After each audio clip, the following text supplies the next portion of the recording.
কেন কাঁদছো? আমি চাকরি পাইছি সেই খুশিতে।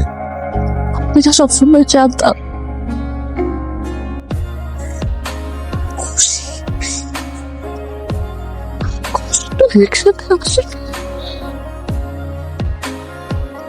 খুশি হয়েছে কিন্তু আমার